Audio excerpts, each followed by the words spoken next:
Dios aquí en Selma, California. Dios les bendiga en gran manera. Reciban, hermanos, saludos de los siervos del Señor. Ellos se encuentran en Guadalajara, pero también, hermanos, ellos están allá predicando la palabra de Dios. Se encuentran muy activos, hermanos. Así sigamos orando por ellos, amén. Y quiero pedirle, hermanos, abre tu corazón, abre tu mente en esta mañana, porque hay una palabra de parte de Dios. Quiero hablar sobre un mensaje que Dios ha puesto en mi corazón. Un mensaje tan poderoso, preciso y contundente, y es esencial para la vida de un alma que anhela de Dios, que necesita de Dios. Y para nosotros poder tener éxito en nuestras vidas, necesitamos esta palabra, hermanos. Para poder ser bendecidos, necesitamos escuchar esta palabra. Porque ciertamente, usted pregúntese, ¿quién gobierna tu vida?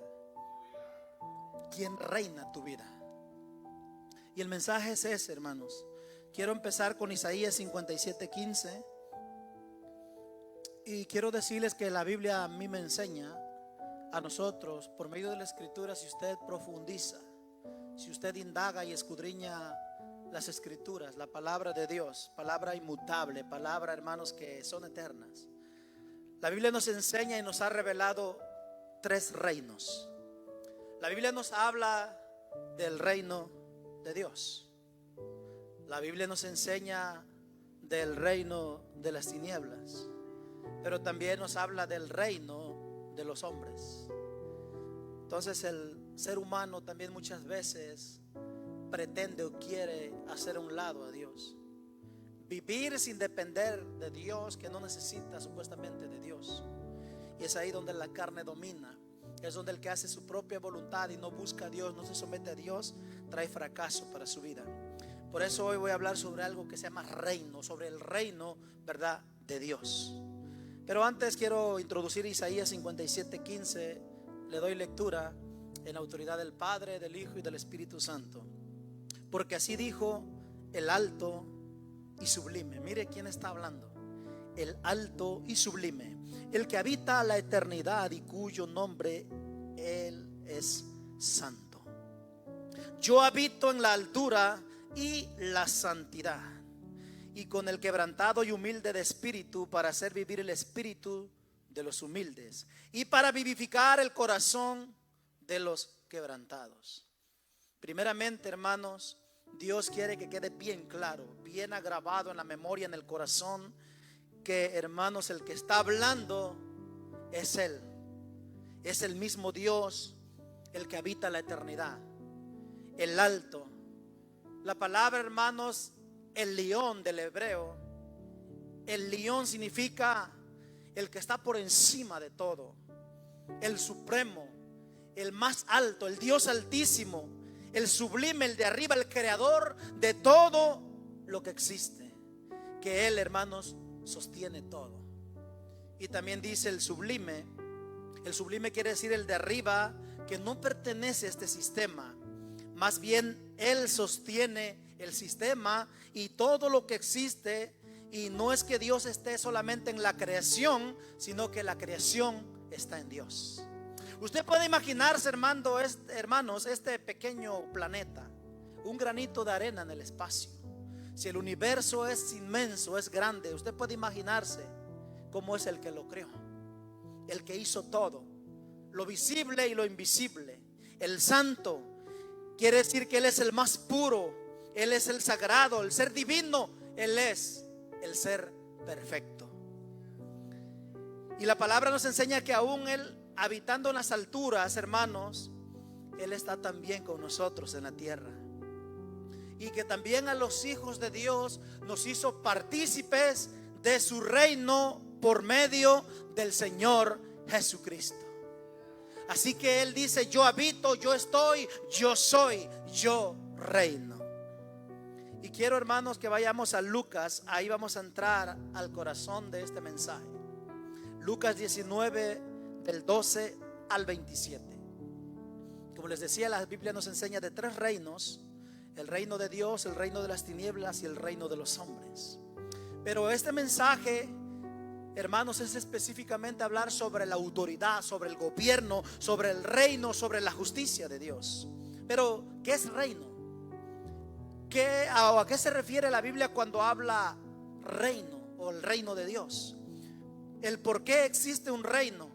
Bueno, cuando hablamos del reino, hablamos de la manifestación visible de un poder que, hermanos, solo radicaba en los cielos, pero ahora se ha manifestado por voluntad de Dios también en la tierra. La manifestación del reino tiene que ver con la salvación, tiene que ver con la restauración, tiene que ver con restitución, tiene que ver con volver las cosas al estado original. Tiene que ver, hermanos, con la gloria de Dios, tiene que ver con los cambios, porque no existe un reino, o no puede existir un reino si no hay un rey.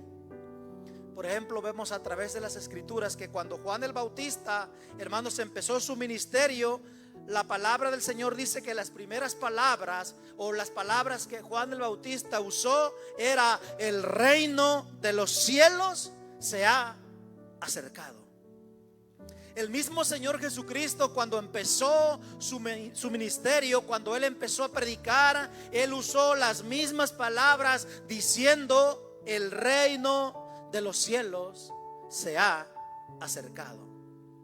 Entonces podemos ver también en el libro de los Hechos 28:31, la Biblia nos dice que también Pablo predicaba acerca del reino de Dios.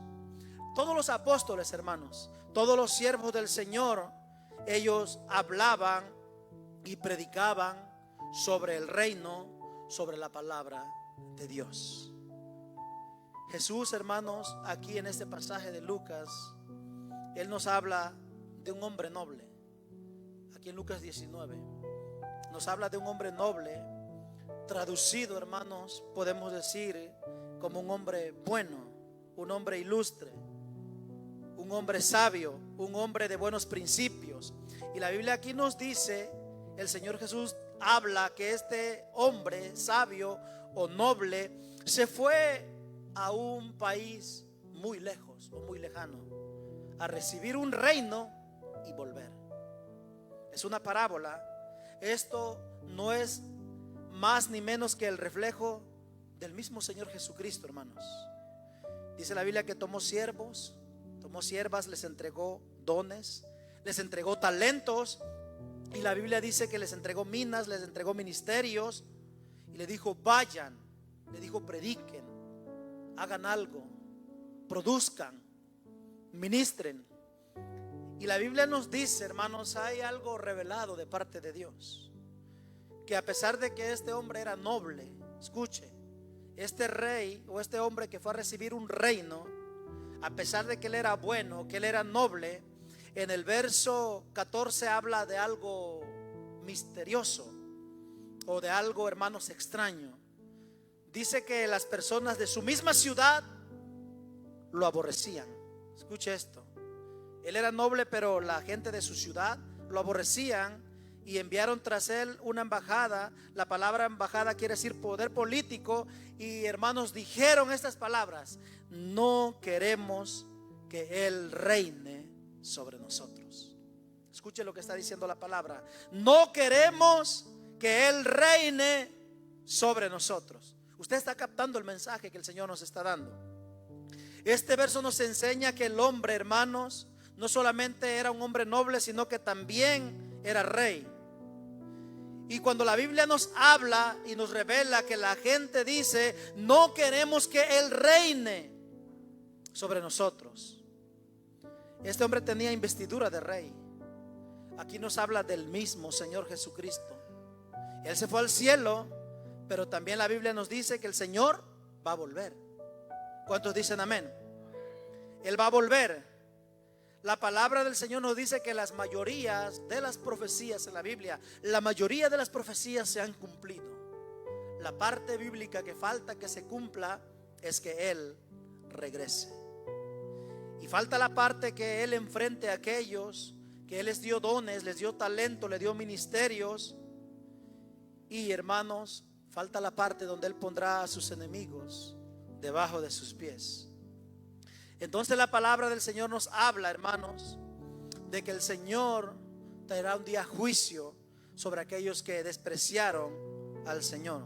Pero podemos ver ahora, hablando sobre el reino, sobre quién gobierna nuestras vidas, podemos darnos cuenta, hermanos, que la Biblia nos dice de dónde viene o dónde hubo algo similar que se efectuó.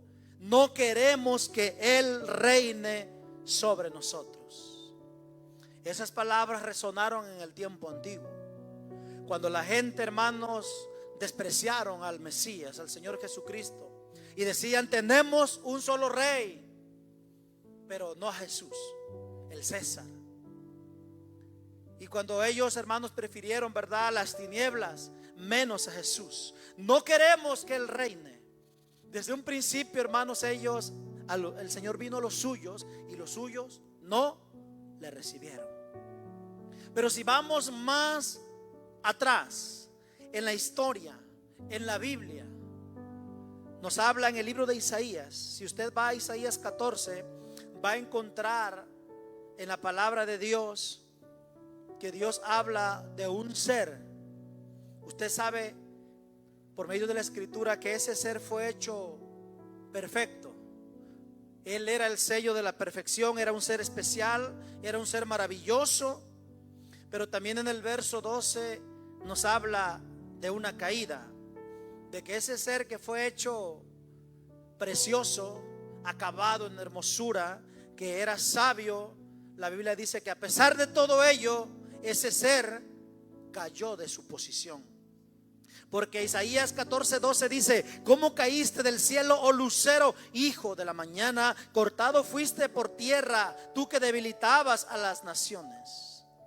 Dice, era un lucero, era una luz, era hijo de la mañana.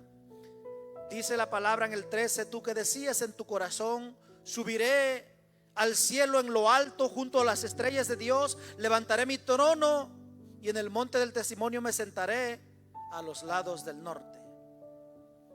Podemos ver, hermanos, en la escritura que aquí está hablando de ese ser que era llamado Luzbel o Lucifer, el portador de la luz. Pero podemos darnos cuenta que más tarde nosotros hoy en día le conocemos como el diablo o Satanás, que significa el enemigo o el adversario.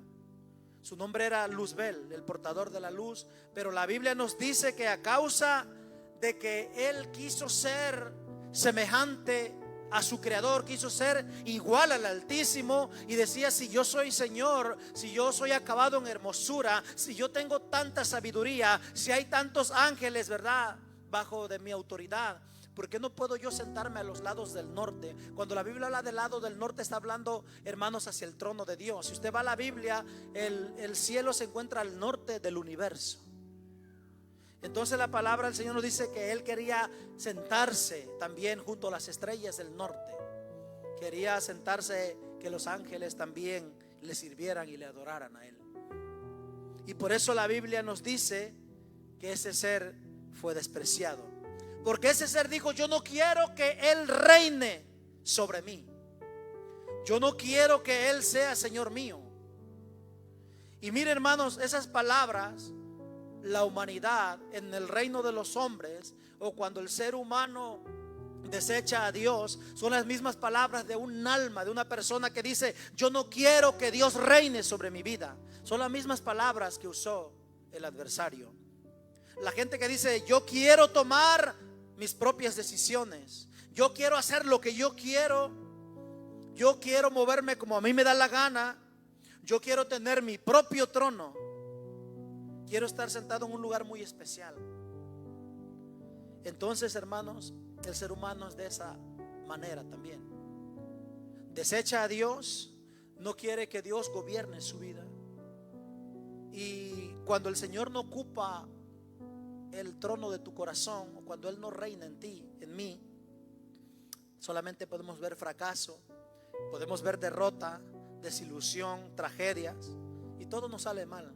Porque la Biblia dice que el que desecha a Dios, el que se olvida de Dios, hermanos, ciertamente Dios se aparta de esas personas. Puede apartarse de una nación entera si se olvidan de Dios. Dice en su palabra que todo el que se olvida de Dios, también Dios se apartará de ello. Entonces esas palabras que resonaron desde el tiempo, hermanos, en que nosotros podemos ver en la Biblia, desde que Dios creó a esos seres de luz, a esos seres preciosos, hubo una rebelión allá en el cielo, porque ese ser no quiso ser gobernado por Dios. Y hoy en día hay mucha gente, hermanos, de igual manera. Hay mucha gente que hoy en día dice, tal vez no con sus palabras, pero con sus hechos, niegan la existencia de Dios y dicen: yo no quiero que Él reine sobre mi vida. ¿Y cómo puede una persona decir que no quiere que Él reine sobre su vida? Es gente que no acepta a Jesucristo, es gente que no busca la voluntad de Dios, es gente que no se somete a la voluntad de Dios. Sin embargo, la palabra dice que Jesucristo, cuando vino a la tierra, Él venía anunciando el reino de los cielos. La gente que despreció al Señor Jesucristo, que dijeron, hermanos, al principio, cuando un domingo, ¿verdad?, a través de la historia podemos darnos cuenta, conocido como nosotros hoy en día, o para nosotros el Domingo de Ramos, cuando Él entró en la entrada triunfal en Jerusalén, la gente primero decía, ¿verdad?, que viva el rey o bendito el rey, pero era solamente superficial, era de labios, porque 4 días más tarde esa misma turba, esa misma multitud decían, ¿verdad?, queremos a Barrabás, queremos un muerto a Jesús, queremos que lo crucifiquen. La gente, hermanos, decía, tenemos un solo rey, pero no era Jesús al que querían por rey. Entonces, en esta vida tú puedes elegir que Dios sea el rey de tu vida, el dueño y señor, o puede ser que el reino de las tinieblas gobierne la vida tuya. La palabra del Señor, hermano, nos habla de un amor tan precioso, nos habla del reino de Dios. Jesucristo, cuando Él tomó figura humana, cuando Él tomó forma humana, el Señor Jesucristo se despojó a sí mismo de su omnisciencia. Es cierto que Dios es omnipotente, omnipresente, omnisciente, etcétera, pero la Biblia dice que Él estuvo en un lugar cuando Él se despojó y era ser humano. Él, pudiendo estar en todas partes del mundo, cuando Él tomó figura humana, Él solamente estuvo en Jerusalén y en sus alrededores para traer un mensaje y decirle a la humanidad: el reino de los cielos se ha acercado, más cerca que nunca, porque bajó, hermanos, el Hijo de Dios a esta tierra. Y cuando Él, hermanos, desde el principio que Él, ¿verdad?, nació, el adversario se dio cuenta que jamás en toda la historia, desde que dio inicio el mundo, jamás el cielo se había pintado de seres como esa noche, que la Biblia dice que era un invierno. Y la palabra del Señor nos enseña que ángeles cantaban gloria a Dios en las alturas, paz en la tierra. Y el diablo fue testigo de que ciertamente el Hijo de Dios había venido a la tierra. Y podemos darnos cuenta que cuando Él crece, se hace un muchacho, 30 años, su ministerio duró más de 3 años. Los teólogos o los exágetas dicen que 3 años, 6 meses que Él estuvo en esta tierra y después regresó al Padre. Quiero que usted medite en lo siguiente, porque ciertamente todavía el reino de Dios está con nosotros. El reino de Dios permanece. Cuando Jesucristo lo arrestan, cuando lo tienen ante una multitud, ¿verdad?, le decían: eres tú rey. Y decía: tú lo has dicho. Y Él decía: mi reino no pertenece a este mundo, mi reino es de arriba. Por eso, mi gente, mi pueblo, mis hijos, yo me iré a preparar un lugar. Y Él dijo en Juan 14: voy a preparar un lugar para vosotros. ¿Por qué? Porque Él vendrá por los suyos y los sacará de este sistema. Porque este no es el reino de Dios. El reino de Dios está donde hay gente de Dios, donde hay pueblo que alaba, donde hay pueblo que adora, donde hay gente que obedece, donde hay gente de Dios, hermanos. El reino de Dios está ahí. Yo no sé si ustedes están entendiendo eso, pero el reino de Dios está contigo. El reino está en ti. El reino de Dios vive en ti. Cuando Él era un muchacho de 30 años, y hermanos, a los 33 Él terminó. Era muy joven. Yo tengo 36 años. El Señor tenía 33 cuando terminó. Era un muchacho. Y la Biblia dice que Él padeció lo que ningún ser humano ha padecido. Podemos mirar a través de las películas algo poquito similar. Digo poquito porque no se compara a la cruda realidad que menciona Isaías 53. Porque cuando el reino de los cielos bajó, el reino de los cielos se acercó a la tierra, hubo demasiada oposición. quiere decir que el lago de fuego es un lugar muy terrible y es real. No es como el mundo dice, está aquí el infierno. No es cierto. Si no fuera de esa manera, Cristo no hubiera bajado del cielo. Si Él bajó para decirnos, porque está escrito en la palabra, pero si hay alguien que hizo mucho énfasis sobre ese lugar siniestro y terrible, fue el mismo Señor Jesucristo. Que hay vida después de la vida o vida después de la muerte. Y la palabra del Señor nos dice que el Señor, cuando nosotros leemos de la pasión, cuando estamos hablando del amor, cuando estamos hablando de lo que Él vino a hacer, desde, hermanos, unos días, como el Cordero Pascual antes, como unos días, hermanos, antes, para ser exacto 4 días, de acuerdo a la historia y a la Biblia, porque estaba escrito que el Cordero Pascual, para poder ofrecerse en la Pascua, tenía que ser 4 días, hermanos, no darle de comer ni de beber. Al igual el Cordero de Dios que vendría a quitar el pecado del mundo, 4 días no comió ni bebió. Y la Biblia dice que cuando Él va al huerto de los olivos o al monte de los olivos o al Getsemaní, a un lugar donde se molía, hermanos, se molía, ¿verdad? Ese olivo. Había molinos ahí donde se molían. Y la palabra dice en Isaías 53, ¿verdad? Que como cordero Él fue llevado al matadero. Y dice que fue molido por nuestros pecados. A través de las películas nos han relatado algo un poquito similar. La película de Mel Gibson un poquito se pega más a la realidad, pero la cruda realidad fue peor que lo que podemos ver en la pantalla. La palabra del Señor nos dice que Él cargaría el peso del pecado de toda la humanidad. Y yo me pongo a pensar lo siguiente, hermanos: ¿qué había en ti? ¿Qué hubo en ti de especial? ¿Qué hubo en mí de especial para que Él no se rindiera? La Biblia dice que Él, estando en esa noche, hermanos, porque en Israel es un clima también muy frío, el calendario es diferente. En el tiempo, ¿verdad?, de abril, allá cae nieve, es diferente al calendario nuestro. Es un frío terrible. ¿Y cómo es posible que siendo en invierno? Porque usted mire en la Biblia cuando Pedro lo niega las 3 veces, él se acercó donde había fuego, él quería calentarse, hacía frío, era frío. Lea la Biblia y se dará cuenta que era un frío terrible. ¿Y cómo es posible que el Señor Jesucristo, hermanos, estando ahí en el huerto, tenía un frío, haciendo un frío terrible, perdón? La Biblia dice que Él ya estaba sudando gotas de sangre. ¿Cómo puede alguien sudar si está haciendo un frío terrible? Es porque la agonía ya había comenzado. Dicen los doctores que sí es posible que pase eso, porque se revientan las venas de tanta tensión, de tanto estrés, de tanto dolor. El Señor empezó su agonía mucho antes, hermanos. Y la noche en que fue arrestado fue algo terrible, como Él lo enjuiciaron. Y también el Sanedrín tenía 72 personas que pertenecían, se puede decir, al Congreso. Y uno por uno, hermanos, uno por uno iban abofeteando al Señor y lo escupían. Él soportó todo eso. Y la palabra del Señor nos dice que también los romanos lo torturaron. O sea, Él solamente, como usted ha mirado, hermanos, en las películas, a Él lo latigaron. El látigo no era un látigo suave, era cuero puro con púa.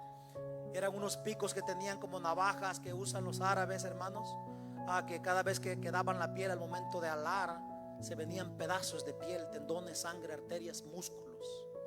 Fue algo tan terrible. Y la Biblia nos habla de que la tradición judía enseñaba que eran 40 menos 1 azotes, 39 azotes. Pero como cada látigo tenía 3 picos, cada latigazo valía por 3.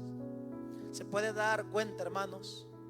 Esto es tan terrible que el mismo Espíritu de Dios tuvo que haber intervenido, porque de tanta agonía no podían pasarse más de 40 latigazos, porque dicen los doctores y los que saben que después de 40 se aflojan los intestinos, hermanos, y podría ser algo tan terrible. Se orinaban, desecaban a causa de tanto dolor, por eso ellos no pasaban. Pero recuerde que a Jesús no lo torturaron los judíos, sino los romanos.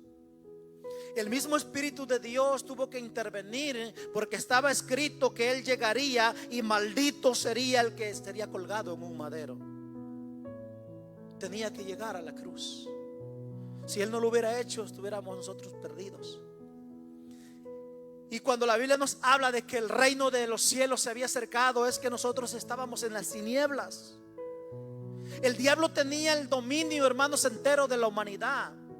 Los hijos de Dios, o más bien la creación toda, estaba lejos, separada de Dios. Pero ¿qué hubo en ti? ¿Qué hubo en mí? Que el Señor Jesucristo soportó el dolor. 4 días sin comer, sin beber. Lo abofetearon, lo escupieron, lo latigaron, lo torturaron. Hermanos, su carne, dice en Isaías 53, que fue molida. Molida.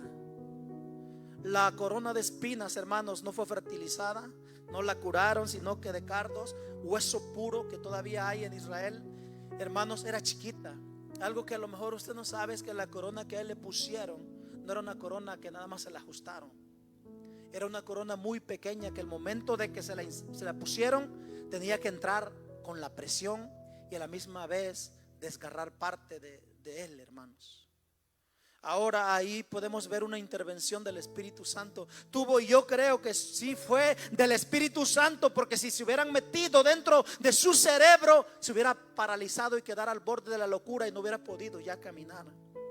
Yo creo en mi corazón, hermanos, que el Espíritu Santo de Dios tuvo que haber intervenido para que las espinas no tocaran sus huesos, porque está escrito en la palabra que ningún hueso sería quebrado.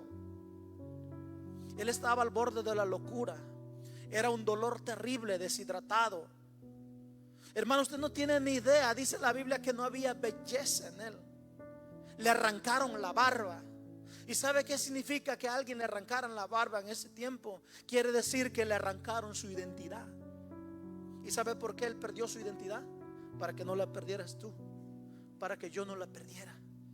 Porque el reino de los cielos vino, hermanos. Porque el Rey de Gloria bajó pensando en ti y en mí, para que no fuéramos a una eternidad sin Dios. Y por si fuera poco, hermanos, mire, la carne de él, de las partes de arriba, caía en medio. Las partes de en medio caían a las piernas, y las partes de las piernas caían a los pies. Y todavía, aún así, tenía que llevar su cruz más de 2 millas. Todavía con esa agonía y con ese dolor. Si usted lee la escritura, estaba escrito que él podía llamar a sus ángeles y vendrían inmediatamente a ayudarlo. Como cuando vino Satanás y lo llevó a diferentes partes para mostrarle los reinos y que lo adorara. Y cuando el Señor le dijo: apártate, Satanás, el Señor se desmayó. 40 días, 40 noches, sin comer, sin beber, ayunando. Él se desmayó y ángeles vinieron y le asistieron. En el Getsemaní también los ángeles vinieron. Pero hermanos, él cuando iba de camino, él pudo haber pedido una legión de ángeles. Sin embargo, no lo hizo. Los ángeles que lo miraron, hermanos, cuando anunciaron que había nacido el ángel que dio las buenas nuevas, que había nacido el rey, el ángel que lo anunció, Miguel, hermanos, solamente con que el Señor hubiera dado una palabra. Si él hubiera pedido una legión, hermanos, imagínense, si un solo ángel puede partir el planeta en pedazos. Si hubiera pedido el Señor legiones de ángeles, hubieran partido en pedazos el planeta. No solamente, hermanos, al imperio romano o al reino de las tinieblas. Sin embargo, él cayó, quedó callado. Como cordero fue llevado al matadero y no abrió su boca. ¿Por qué no lo hizo? ¿Por qué no, hermanos? ¿Sabe por qué? Porque él, cuando caía, él miraba que tú te ibas a perder y él se levantaba.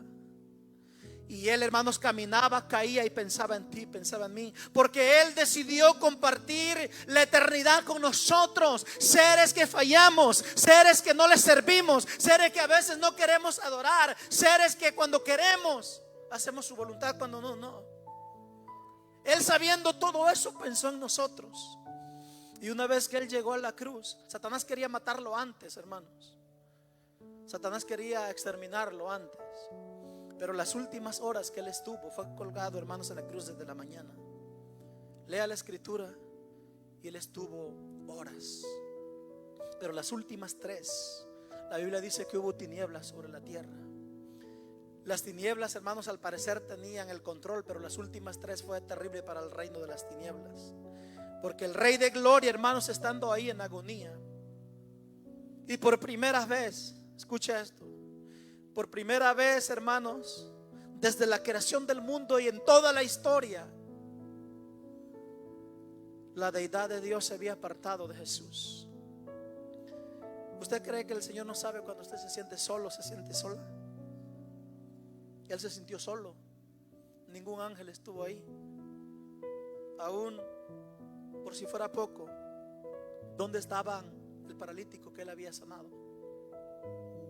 ¿Dónde estaba aquella multitud que había sido alimentada? ¿Dónde estaban los 5,000 o los 20,000? Porque se cuentan los niños, pero si usted saca cuenta fueron más de 20,000 personas. ¿Dónde estaban los 20,000? ¿Dónde estaba Bartimeo el ciego? ¿Dónde estaban los que habían sido leprosos? ¿Dónde estaba la gente que había sanado el Señor? ¿Dónde estaban?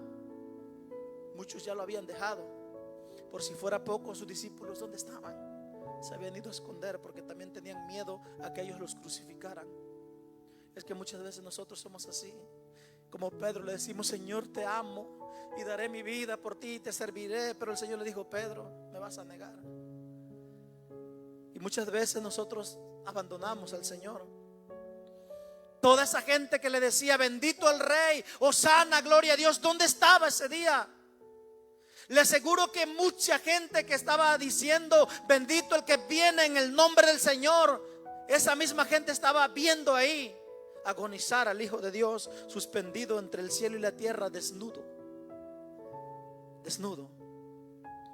Dicen los expertos en tanatología, en lo que viene siendo todo lo que tiene que ver con estudios acerca de la vida, de la muerte, y los que estudian también anatomía juntamente con los teólogos, si él hubieran colgado de las partes de la mano, hermanos, al momento de ponerle el clavo, con el peso se hubiera desgarrado y se hubiera caído, se le hubiera roto.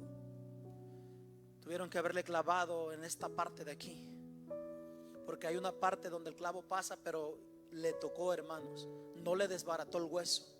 Pero para poder soportar el peso del Señor, hermanos, fue en esa parte. Se puede imaginar el dolor, hermanos, del Señor. Los clavos, las amarras, los látigos. Por eso Él gritó ahí con palabras, hermanos: Elí, Elí, lama sabactani. Dios mío, ¿por qué me has abandonado? Porque ciertamente todo el peso del pecado, todo había caído sobre Él. ¿Por qué? Para que usted y yo tuviéramos acceso al Padre, para que usted y yo no nos perdiéramos, para que usted y yo podamos venir a adorarle, para que usted hoy pueda venir y decir: yo he recibido ese regalo de Jesús, que Él hizo un sacrificio por mí, Él fue a la cruz por amarme, para que yo el día que parta de este mundo yo vaya al Padre. Su muerte es válida, iglesia. Su muerte es válida, su sangre es válida. Su sangre, hermanos, tiene poder. El corazón se le pudo haber explotado, hermanos. Él sudaba sangre en el Getsemaní, pero Dios permitió. Nosotros tenemos algo que protege en el corazón, como una bolsa para que no se mezcle el agua y la sangre. El Señor tuvo una agonía que empezó a mezclarse y Él sudaba eso. Pero cuando ya Él estaba en la cruz, hermanos, imagínense tanto dolor. El corazón pudo haber explotado en pedazos. Todo lo que Él padeció, lo que Él aguantó, fue por nosotros. Las últimas 3 horas fueron tan terribles, pero al final Él dijo: consumado es. Él cumplió, hermanos, por ti y por mí, porque ciertamente el reino de Dios vino. Ahora la pregunta es: ¿usted acepta a ese rey? La burla tan grande era en ese tiempo que pusieron en diferentes letras con los idiomas que gobernaban o que dominaban en aquel tiempo: este es Jesús, el Rey de los judíos. Pero déjame decirte que Él ya era rey. Él no se hizo rey con una corona de espinas. Él ya era rey, y es Rey de reyes y Señor de señores. Él es el Rey de reyes. La pregunta para alguien en esta mañana: ¿Él es tu rey? ¿Él gobierna tu vida? ¿Él es el que reina tu vida? Porque si Él no reina tu vida, alguien más la está reinando. Hay algo que se llama el principio del vacío. Quiere decir que no hay lugar remoto en el espacio entero exterior o en el universo ni en ninguna parte que se encuentre vacío. No existe tal cosa. Si usted toma una botella de agua y se toma toda el agua, se acaba el agua, pero el momento que usted cierra la botella, la botella supuestamente quedó vacía. Pero no es así, tiene aire dentro de ella. No hay espacios vacíos. ¿Quién gobierna tu corazón? ¿Quién está en ti? Está Dios, porque es el reino de Dios, la luz de Cristo, su amor, su bondad, su justicia, su misericordia. O el reino de las tinieblas, donde de esas personas, hermanos, que son gobernadas por espíritus del inframundo, personas que solamente hacen maldades. O el reino de los hombres, o quién, o tú mismo. Como ser humano tú dices: yo soy dueño de mi propia vida, hago lo que yo quiera. Y ahí es donde la carne entra y la carne te domina y eres esclavo de tu propia carne. No puedes vencer la carne, no puedes avanzar porque has desechado a Dios. Pero déjame decirte que hoy yo tengo una palabra. Yo tengo una palabra, hermanos, para usted en esta mañana.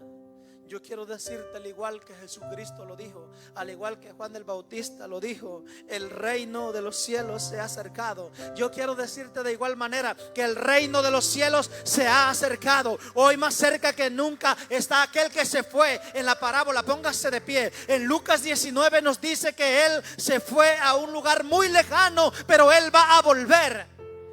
Esa parte está a punto de cumplirse, que el Rey de Gloria, hermanos, Él va a volver. Ya no lo hará como un cordero manso y humilde, sino lo hará como el león de la tribu de Judá, con una gran autoridad. Aquel que Jesús, hermanos, que un día lloró, aquel Jesús judío, aquel que era hombre, aquel, hermanos, que vino manso y humilde, cuando Él regrese no será de esa manera, será en toda su majestad, será en toda su gloria. La pregunta es: ¿a quién eliges tú? ¿Prefieres al Rey de Reyes o te quedas con el rey de las tinieblas? Tú eliges. Tú eliges si quieres el reino de Dios o tú prefieres la oscuridad. ¿Prefieres la luz o la oscuridad? Tú vas a elegir. A lo mejor tú no te has preocupado quién gobierna tu vida, pero hoy a través de este mensaje Dios te dice que Él quiere gobernar tu vida. Camina con Él, hermanos.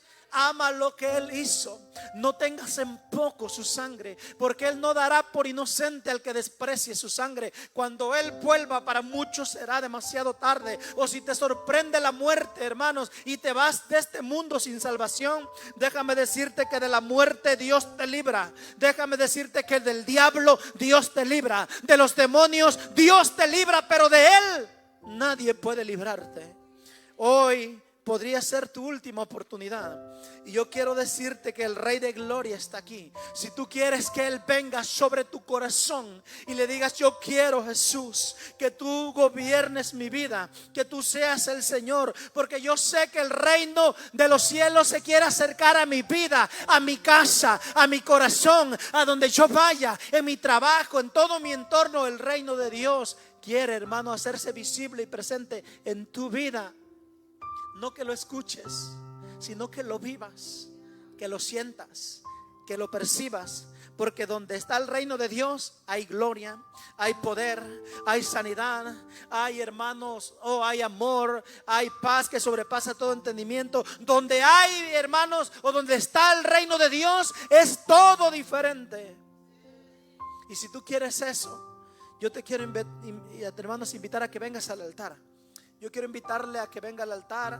Y aquellos que, hermanos, han despreciado, a lo mejor te encuentras del otro lado de la multitud con aquella gente que decían: queremos ver muerto a Jesús, crucifíquenlo. O a lo mejor tú eres de esa gente que dijo: que suelten a Barrabás, prefiero a Barrabás que a Jesús. ¿Tú a quién quieres? Si quieres a Cristo, ven aquí al frente.